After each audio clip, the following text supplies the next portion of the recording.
కోట్ల రూపాయలతోటి 25 ఎకరాల కట్టి చెప్పులు గుట్టుడు, చేపలు పట్టుడు, ఈదులు గీసుడు, గొర్రెలను పెంచుడు మా తాతలు ముత్తాతలు వాళ్ళ తాతలు కూడా ఆ వృత్తిలో వచ్చారు. ఇవాళ మా పాలమూరు జిల్లా మేలుకొన్నది. మా పిల్లలను డాక్టర్లను చేయాలి, ఇంజనీర్లను చేయాలి, ఈరోజు ఐఏఎస్లను చేయాలి, ఐపీఎస్లను చేయాలి, రాజ్యాలను ఏలాలి.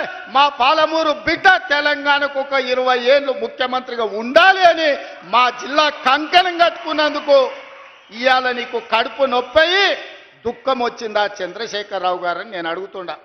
మేము చేపలు పట్టుకోవాలి, మేము చెప్పులు కుట్టుకోవాలి, నువ్వు నీ బిడ్డలు నీ మనమన్లేవో రాజ్యాలు ఏలాలనా అంటే మా పాలమూరు వాళ్ళకి మంత్రి పదవి వద్దా?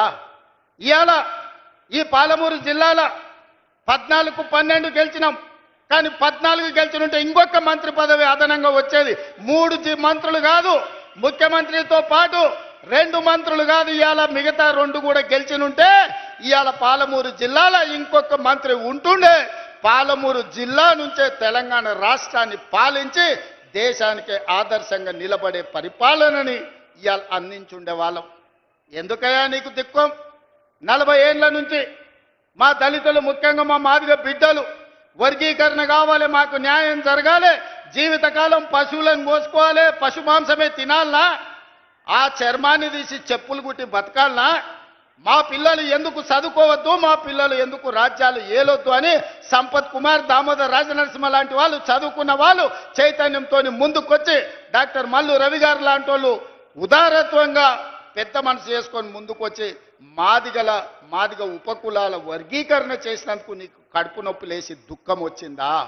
ఎందుకంటే ఇవాళ ఇప్పుడే దామోదర్ రాజనరసింహ గారు చెప్తున్నారు, ఈసారి పిల్లలకు ఎడ్యుకేషన్లో, మెడికల్లో, నర్సింగ్లో చాలా సీట్లు వచ్చినాయి, పిల్లలు చాలా సంతోషంగా ఉన్నారు, వాళ్ళ తల్లిదండ్రుల కళ్ళల్లో నేను ఆనందం చూసినాను.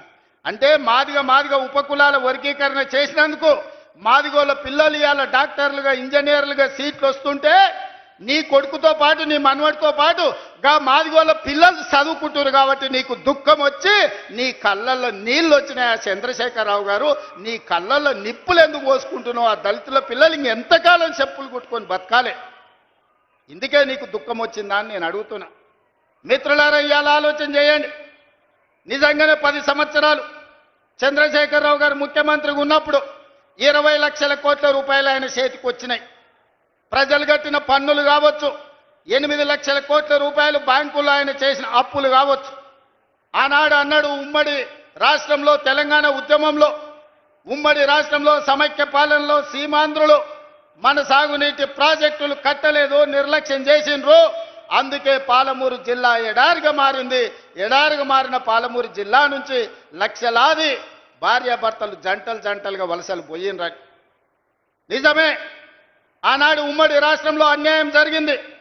ఈ పక్కన కల్వకుర్తి మొదలుపెట్టి అక్కడ పెట్టి పోతిరెడ్డిపాడు ద్వారా వాళ్ళు తరలించకపోయినరు నీళ్లు. ఈ పక్కన జూరాల కావచ్చు, నెట్టంపాడు కావచ్చు, భీమా కావచ్చు, కల్వకుర్తి కావచ్చు, పాలమూరు రంగారెడ్డి కావచ్చు, ఇలాంటి ఎన్నో ప్రాజెక్టులు కట్టకుండా ఎస్ఎల్బిసి టన్నెల్ కావచ్చు, ఉమ్మడి రాష్ట్రంలో అన్యాయం జరిగింది. మా పొలాలకు నీళ్లు రాలే, మా ఎండిపోతున్న పొలాలను చూసి మా కళ్ళల్లో నీళ్లు దారగట్టినాయి. అందుకే కదా నాడు నీ కండగా నిలబడి ఈ పాలమూరు జిల్లా మొత్తం జై తెలంగాణ అని నీ పార్టీని గెలిపిస్తే 10 సంవత్సరాలు ముఖ్యమంత్రిగా ఉన్న చంద్రశేఖరరావు గారు, నేను నిన్ను సూటిగా అడుగుతున్నా, నా గడ్డ మీద నుంచి నా పాలమూరు రంగారెడ్డి ఎత్తిపోతల 10 ఏళ్లలో ఎందుకు పూర్తి చేయలే? నా కల్వకుర్తి ఏమైంది? నా నెట్టంపాడు ఏమైంది? నా భీమా ఏమైంది? నా కోయిల్ సాగర్ ఏమైంది? నా జూరాల ఏమైంది? ఇవాళ నా జిల్లాలో ఉన్న ప్రాజెక్టులను ఉమ్మడి రాష్ట్రంలో జరిగిన అన్యాయం కంటే నువ్వు ముఖ్యమంత్రిగా ఉండి మేము ఎంపిక చేసి పార్లమెంట్ గెలిపిస్తే మాకు ద్రోహం చేసింది, మా గుండెల మీద తన్నింది నువ్వు కాదా అని నేను ఈ గడ్డ మీద నుంచి అడుగుతున్నా. 10 సంవత్సరాలు 20 లక్షల కోట్లు ఖర్చు పెట్టిన చంద్రశేఖరరావు ఒక 20-25 వేల కోట్లు ఖర్చు పెట్టినుంటే 20 లక్షల ఎకరాలు పాలమూరు జిల్లాలో మా భూములకు నీళ్లు వస్తుండే కదా. కాళేశ్వరం మీద 1,00,000 కోట్లు ఒకే ఒక్క ప్రాజెక్టుకు మా అక్కలు వినాలి, మీ పిల్లలకు చెప్పాలి. కాళేశ్వరం ప్రాజెక్టు కడతా అని కేవలం ఒక్క ప్రాజెక్టు కోసం 1,00,000 కోట్ల రూపాయలు ఖర్చు పెట్టిండు. కట్టుడు 2019, కూలుడు 2023. ఎవడైనా సన్నాసోడు చిన్న గుడిసేసుకున్న 10 ఏళ్ళు ఉండేటట్టు వేసుకుంటాడు. 1,00,000 కోట్లు పెట్టి కట్టిన కాళేశ్వరం 3 ఏళ్ల కూలేశ్వరం అయి కూలిపోయింది. ఆ ఏళ్ళ మేం కట్టిన నాగార్జున సాగర్ చూడు, ఆ ఏళ్ళ మేం కట్టిన శ్రీశైలం చూడు, ఆ ఏళ్ళ మేం కట్టిన జూరాల ప్రాజెక్టు చూడు. జూరాల ప్రాజెక్టు మన డ్యామ్ దెబ్బతిన్నది అనంటే నువ్వు ఏమి పని చేయకపోతే పేపర్లో వస్తే నిమిషాల మీద మా శ్రీహరిని మా ఉత్తమ్ కుమార్ రెడ్డిని పంపించి కొత్త రోడ్ వేయడానికి 120 కోట్ల రూపాయలు అప్పటికప్పుడు నేను మంజూరు చేసిన. ఎట్లా చేయగలిగినా మీ బిడ్డను ఉన్నా కాబట్టి నా జిల్లాకు చేయాలి, అన్యాయం జరుగుతుంటే చూసుకుంటూ ఊరుకోను అని అప్పటికప్పుడు ఇచ్చిన. ఇవాళ 10 ఏళ్ళు నువ్వు పూర్తి చేయని ప్రాజెక్టులు, 10 ఏళ్ళు నువ్వు పడా పెట్టిన ప్రాజెక్టులు. అందుకే దామోదర రాజనరసింహ గారికి ఉత్తమ్ కుమార్ రెడ్డి గారికి చెప్పిన, మా అనిరుద్ధ్ రెడ్డి అడిగితే ఈరోజు అన్ని ప్రాజెక్టులకు సంబంధించి పాలమూరు రంగారెడ్డి ఎత్తిపోతల, Kalwakurthy project, Bhima project, Koilsagar project, Nettempadu project, ఈరోజు ప్రతి ప్రాజెక్టు మహబూబ్ నగర్ జిల్లాలో ఉన్న అన్ని సాగునీటి ప్రాజెక్టుల భూ సేకరణకు ఎన్ని వందల కోట్లైనా ఈ సంవత్సరం డిసెంబర్ 9 తారీఖు లోపల మొత్తానికి మొత్తం భూ నిర్వాసితులకు వాళ్ళందరికీ నష్టపరిహారం ఇచ్చి భూమి సేకరించి రాబోయే 2 ఏళ్ల ప్రాజెక్టులు పూర్తి చేయడానికి ప్రణాళికలు సిద్ధం చేసినాం. అందుకోసం నీ కడుపు మండి కళ్ళల్లో నీళ్ళు వచ్చి నీకు దుఃఖం వచ్చిందా చంద్రశేఖరరావు గారు?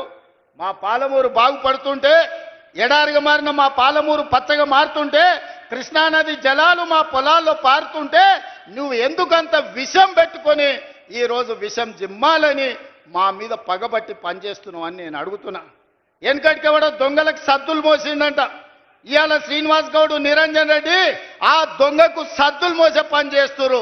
సిగ్గుండాలి వాళ్ళు ఇద్దరికి. ఇవాళ జిల్లాలో జరుగుతున్న అభివృద్ధిని 75 ఏళ్ల తర్వాత ఆనాడు మొట్టమొదటి హైదరాబాద్ రాష్ట్రానికి ముఖ్యమంత్రిగా పాలమూరు బిడ్డ బూరుగుల రామకృష్ణారావు అయ్యిండు. ఆనాడు స్వతంత్రం వచ్చినప్పుడు, నిజాం రాజ్యం నుంచి విముక్తి కలిగినప్పుడు పాలమూరు బిడ్డ ముఖ్యమంత్రి అయితే మళ్ళీ 75 ఏళ్ల తర్వాత ఈ మట్టిలో పుట్టిన బిడ్డ ఈరోజు తెలంగాణ రాష్ట్రానికి ముఖ్యమంత్రి అయితే అభినందించాల్సింది పోయి ఆ దొంగకు సద్దులు మోస్తారా? సిగ్గుండాలి శ్రీనివాస్ గౌడ్, నిరంజన్ రెడ్డి. నీకు అన్నం తిన్నప్పుడు విశ్వాసం ఉండాలి. ఈ గడ్డ అన్నం పెట్టింది, ఈ ప్రాంత ప్రజలు మీకు అధికారం ఇచ్చింది. ఇవాళ ఓ 10 ఏళ్ళు పాలమూరు బిడ్డకు అవకాశం ఇస్తే పనులు జరగనప్పుడు మీరు ప్రశ్నిస్తే అర్థం ఉంది. 10 నెలలు కూడా కాలేదు, నువ్వు దిగిపో, నువ్వు దిగిపో, నువ్వు దిగిపో. ఏం పుట్టిందా వీళ్ళకు? ఏం అల్కగా అట్లా వచ్చినామా? గాలి కొట్టుకొచ్చినా మనము? పాలమూరులో మీరు అందరు మా అక్కలందరూ ఆశీర్వదిస్తే కుర్చీలో కూర్చోలేదా? ఏం అడుక్కుంటూ వచ్చిందా? నీలాకగినా ఏమన్నా పోయి అడుక్కుంటే కాదు, నిలబడి బరి గీసి గీత గీసి కొట్లాడి ఈ కుర్చీలో వీళ్ళందరూ కూర్చున్నారు. ఎవ్వరికి కూడా ఊకే రాలే. శంకర్, ఈర్లపల్లి శంకర్ బట్టలు ఉతికే జాతి ఇవాళ ఎమ్మెల్యే వేదిక మీద కూర్చున్నాడు. చేపలు పట్టుకునే శ్రీహరి ఈరోజు మంత్రి అయ్యిండు. పార్లమెంట్ ఎన్నికలప్పుడు మక్తలు ఒక మాట చెప్పిన, పార్లమెంట్ ఎన్నికల తర్వాత తప్పకుండా ముదిరాజు బిడ్డను మంత్రిని చేస్తామని ఇచ్చిన మాట ప్రకారం ఇవాళ ముదిరాజు బిడ్డ మంత్రి ఈ వేదిక మీద ఉన్నాడు పాలమూరు జిల్లా నుంచి. పాలమూరు అధికారం లేకపోతే ఇవాళ ఈ పాలమూరు బిడ్డ మొదటిసారి ఎమ్మెల్యే మంత్రి అవుతుండేనా? ఇవాళ మీరు ఆలోచన చేయండి. ఇవాళ ఈర్లపల్లి శంకర్ ఎమ్మెల్యే వేదిక మీద ఉంటుండేనా? మీరు ఒకసారి ఆలోచన చేయండి. ఇవాళ ఈ వేదిక మీద ఉన్న వాళ్ళు చాలామంది చదువుకున్న వాళ్ళు ఉన్నారు. వీళ్ళందరూ ఎమ్మెల్యేలు ఎట్లయినరు? ప్రజాపాలన కాంగ్రెస్ పార్టీ మీ ఆశీర్వాదంతో అయ్యిండ్రు. అందుకే ఇవాళ వాళ్ళు అంటున్నారు ఎవరికి ఏమి జరగలేదని. నేను చెప్పదలుచుకున్న 5 నిమిషాలు. ఇవాళ రైతులను తీసుకుందాం. రైతులకు 24 గంటల ఉచిత కరెంటు వస్తుందా లేదా సోదరులారా? మీరు చెప్పండి గుండెల మీద చేసుకొని. కాంగ్రెస్ వస్తే కరెంటు ఉండదన్నాడు కేసీఆర్. ఇవాళ వ్యవసాయ పొలాలల్లా ఇవాళ కరెంటు మేము ఇస్తున్నాం. 18 నెలల ఉచిత కరెంటు ఎవరు మొదలు పెట్టిండ్రా? ఆనాడు 2004 ఎల్పీ స్టేడియంలో రాజశేఖర్ రెడ్డి గారు మొట్టమొదటి సంతకం శిలా శాసనంగా సోనియా గాంధీ గారి సమక్షంలో ఆనాడు రైతులకు ఉచిత కరెంటు ఇస్తామని చెప్పి సంతకం పెట్టి 1300 కోట్ల రూపాయల బిల్లులు అక్రమ కేసులు రైతుల మీద ఉంటే అన్నిటిని రద్దు చేసింది కాంగ్రెస్ పార్టీ కాదా? ఉచిత కరెంట్ అంటేనే కాంగ్రెస్ అంటేనే ఉచిత కరెంటు ప్రజలకు ఇచ్చింది మేము, కొనసాగించింది మీరు. తాతకు దగ్గు నేర్పినట్టు కాంగ్రెస్ వాళ్ళకు ఉచిత కరెంటు గురించి చంద్రశేఖరరావు చెప్పనిక పోతాడు. ఇలా ఉచిత కరెంటు అమలు జరుగుతుంది కదా, ఆనాడు మీరు ఒరేసుకుంటే ఉరి అన్నారు. ఒరేసుకుంటే చివరి గింజ వరకు కొంటాం, చివరి గింజ వరకు గిట్టుబాటు ధర ఇవ్వడమే కాదు 500 రూపాయల బోనస్ ఇస్తామని ఇవాళ కృష్ణారావు గారు చెప్పినట్టు ఎకరకి 25 క్వింటాలు 30 క్వింటాలు వండిస్తే 500 లెక్క కట్టి దాదాపు 15,000 రూపాయల బోనస్ ఇవాళ రైతుల ఖాతాలో వేస్తున్నాం. ఈ దేశంలోనే ఒక్క సంవత్సరంలో 2,85,00,000 మెట్రిక్ టన్నులు ఇవాళ ఒట్లు పండించి దేశంలోనే నెంబర్ 1 వరి పండించడంలో తెలంగాణ ఉంటే 500 రూపాయల బోనస్ ఇచ్చి ఇవాళ మేము కొనుక్కుంటున్నాం. ఇవాళ రైతు బీమా, రైతు రుణమాఫీ 2 లక్షల రూపాయల రుణమాఫీ చేస్తామని చెప్పి ఎన్నికల తర్వాత 25,55,968 కుటుంబాలకు 21,000 కోట్ల రూపాయల 2 లక్షల రూపాయల రుణమాఫీ మొదటి సంవత్సరంలోనే చేసి చూపించిన ఘనత కాంగ్రెస్ పార్టీది. నువ్వు లక్షిస్తాన్నావు, 4 విడతలన్నావు. 4 విడతల సంగతి దేవుడెరుగు. అసలు కంటే మిత్తి ఎక్కువై నెత్తి మీద అప్పై చేతుల సిప్పొచ్చింది రైతులకు. నువ్వు ఇచ్చిన 1,00,000 రూపాయల రుణమాఫీ 4 తెరలుగా మారింది. రెండోసారి అదే మోసం చేసినావు. నువ్వు 2 సార్లు కలిపి 10 ఏళ్లల్లా నువ్వు ఇచ్చింది లెక్క కడితే మిత్తి ఓను 16,000 కోట్ల రూపాయలు ఇస్తే మొదటి సంవత్సరంలోనే 21,000 కోట్ల రూపాయలు రైతుల ఖాతా వేసి రైతుల రుణం తీరడమే కాదు, రైతుల రుణం మేము తీర్చుకున్నాం. రైతులు బ్యాంకుకు రుణం తీర్చుకుంటే కాంగ్రెస్ పార్టీ ప్రజా పాలన రైతులు ఆశీర్వదించినందుకు వాళ్ళ రుణం మేము తీర్చుకున్నాం. నిన్నగాక మొన్న లెక్కగట్టి 9 రోజుల్లో రైతు భరోసా పథకం కింద 9,000 కోట్ల రూపాయలు ఎతికి మరి ప్రతి ఒక్కరి ఖాతాల 9 రోజుల్లో 9,000 కోట్ల రూపాయలు ఈరోజు రైతు భరోసా పథకం కింద రైతులకు ఇచ్చింది మేము కాదా? ఇవాళ పామాయిల్ వేస్తే ప్రోత్సహించింది మేము కాదా? ఇవాళ రైతులను ఆదుకుంటున్న ప్రభుత్వం మాది కాదా? ఇవాళ ఏ రైతు కష్టాలలో ఉన్నా ఆ రైతులను ఆదుకునే ప్రయత్నం మా ప్రభుత్వం చేస్తలేదా? ఇవాళ మూలన తండాలలో, గూడాలలో, మారుమూల పల్లెల్లో ఉన్న రైతుల సమస్యలు పరిష్కరించడానికి నిరంతరం మా ఎమ్మెల్యేలు, మా మంత్రులు, మా ప్రభుత్వ యంత్రాంగం ఈరోజు ప్రజలకి వెళ్ళి రైతులను ఆదుకునే ప్రయత్నం చేస్తున్నాం. చంద్రశేఖరరావు ఫామ్ హౌస్లో పండుకొని నువ్వు వండించిన ఒడ్లు 4,200కు కావేరీ సీడ్స్ అమ్ముకోవడం కాదు, ఇవాళ 500 రూపాయల బోనస్ ఇచ్చి రైతులు పేదలు వండించిన ఒడ్లు నేను కొంటున్నా, కావాలంటే కల్లాలకు రా. మా అక్కలు నిర్వహిస్తున్న ఐకేపీ కేంద్రాలకు 8,000 ఐకేపీ కేంద్రాలు ఇవాళ మా ఆడబిడ్డలు, మా అక్కలు పెట్టి రైతులు పండించిన పంటలు ఈరోజు మేము కొనుగోలు చేస్తున్నాం. ఇవాళ తెలంగాణ రైతాంగం సంతోషంగా ఉండి ఉచిత కరెంటు వచ్చి ప్రాజెక్టులు ఒకటొకటిగా కొలిక్కి తెస్తూ వాళ్ళు పండించిన పంట కొంటూ రైతు రుణమాఫీ చేసి రైతు భరోసా వాళ్ళ ఖాతాలలో వేస్తుంటే రైతులు సంతోషంగా ఉంటే మీ కడుపు మంటతోని మీకు కళ్ళల్లో దుఃఖం వచ్చింది, నీళ్లు గారినాయి. మీ దుఃఖానికి కారణం రైతులు సంతోషంగా ఉండడమే తప్ప ఇంకొక కారణం కాదు. అదేవిధంగా మహిళలు, మా అక్కలీడు ఉన్నారు, ఆలోచన చేయాలి. మా ఆడబిడ్డలు చాలామంది చదువుకున్నారు, పెళ్ళి అత్తగారింటికి వచ్చినందుకు గ్రామాలలో ఉంటున్నారు. వాళ్ళు ఆలోచన చేయాలి. 2014 నుంచి 2019 వరకు ఒక్క మహిళనన్న మంత్రి ఉండే నా చంద్రశేఖరరావు మంత్రివర్గం లెక్క ఒక్క మంత్రి కూడా ఇయ్యలే. 5 ఏళ్ళు మంత్రి లేని మంత్రివర్గం ఈ దేశంలో స్వతంత్రం వచ్చినప్పటి నుంచి ఏదైనా దుర్మార్గమైన ప్రభుత్వం ఉన్నదంటే అది చంద్రశేఖరరావు ప్రభుత్వం. ఆడపిల్లలంటే వంటింటి కుందేళ్ళే, ఇంట్లో వండి పెట్టాలి, ఇంటి ఆయనకు బట్టలు ఉతికి పెట్టాలనే ఆలోచన చంద్రశేఖరరావుది. అది పాపిష్టి ఆలోచన.